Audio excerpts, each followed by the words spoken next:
Texas Chainsaw Massacre 2 has the same story as the first one, basically about Leatherface and his family terrorizing the town again. But other than the story being the same, the movies are vastly different.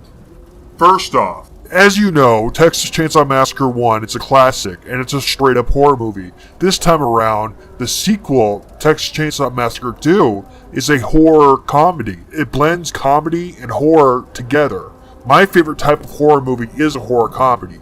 A movie that entertains, scares, makes you laugh, preferably all at the same time. These movies are a treasure. They make you feel all sorts of emotions throughout its runtime. And there's no type of movie that's more entertaining, at least in my opinion. The reason Tobe Hooper, the director, decided to make this film a horror comedy instead of a straight up horror movie is because he didn't just want to remake the first movie again. Instead, he wanted to do something original, crazy, and fun. And I'm thankful he did, because the result is a masterpiece of epic proportions. This film stars Dennis Hopper and Bill Moseley from Devil's Rejects and House of a Thousand Corpses fame. Dennis Hopper says this is the worst film he's ever done. No, it's not. That movie is probably Mario Bros. Or Waterworld. I can see why he's embarrassed though, because he acts absolutely nuts in this movie. But that just makes it even better. I mean, it's almost as if each and every scene he was required to take a drug cocktail that consisted of cocaine and definitely meth. I mean, his performance is absolutely energetic, off the wall, crazy, and fun. You don't know what he's going to do next. I mean, Dennis Hopper is literally almost as crazy as Leatherface in this movie. You get two crazy badasses going at it at this movie.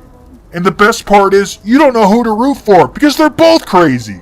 I mean, there's a scene where he carries 3 chainsaws at once, one in his hands and 2 on his hips, and shouts, "I'm the Lord of the Harvest." Then he proceeds to get in a goddamn chainsaw duel with Leatherface, where he uses not 1, but 2 fucking chainsaws at once. Yes, he dual wields chainsaws to fight Leatherface. I'm sorry, but you're not going to see that shit anywhere else but in Texas Chainsaw Massacre 2. That is saying something. Not only that, for me at least, it's one of the most memorable and best scenes in horror movie history, next to the lawnmower scene in Peter Jackson's Dead Alive.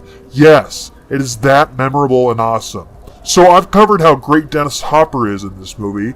How about Bill Moseley as Chop Top? Bill Moseley gives one of the most memorable psychopath performances I've ever seen. It's funny, creepy, scary, all at once. I could see why Rob Zombie took notice of him and made him Otis in House of a Thousand Corpses, Devil's Rejects, and 3 from Hell. He's absolutely ridiculous, off the wall, bizarre, and fun. Even if you don't like this movie's comedic tone, you have to admit it's an experience worth seeing for that alone. The ending is memorable too. Our main character, the woman, Stretch, she proceeds to murder one of the main villains with a chainsaw and does the famous Texas Chainsaw Massacre chainsaw dance that he does at the end of Texas Chainsaw Massacre 1. Proving that to kill these crazy maniacs, you too have to become a crazy maniac. It's simply fantastic. Great stuff. I love this movie.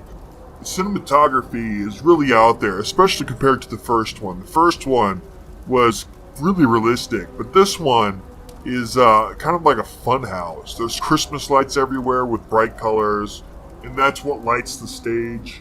Even just in the newsroom, the color palette is insane. It'll be all bright red to help sell the dread that is going on in the scene. But he definitely gets creative with the color palette in this movie. He gets creative with the cinematography for sure. This is definitely one of those art house films where the cinematography is just off the wall crazy. And this all beautifully complements the set of the film, which is a freaking, like I said before, it's like a wacky fun house for murderers. So the set is awesome. The cinematography is superb. What about the musical score? Well, the movie starts off at a radio station, so the first songs that are played on the radio are actually upbeat musical tracks that you would hear from the radio.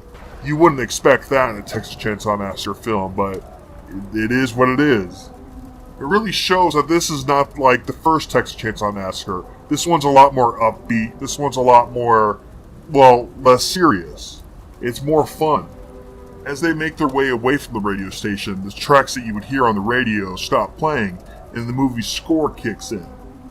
It's actually beautifully done. It really adds to the intense moments, and I thought that overall the score was pretty good. So what's great about this film? Well, almost all of it. It all complements each other, so it all works very well. If you love horror comedies, you owe yourself to see this. The thing that stands out about this movie is its charm and goofiness, complemented beautifully by the outstanding and outlandish and truly off-the-wall and fun performances by Dennis Hopper and definitely Bill Moseley. Both of them, their acting elevates this movie to extreme heights, making this movie easily a 9.5 out of 10. And yes, I think it's even better than the original. Maybe that's because I'm biased though. I prefer horror comedies over straight up horror movies. Anyways, that's just my opinion. What's yours? Please give it in the comment section. And thank you so much for watching. Be sure to like and subscribe, and I'll catch you on the next review. Later. Lick my plate, you dog dick. Dog will hunt.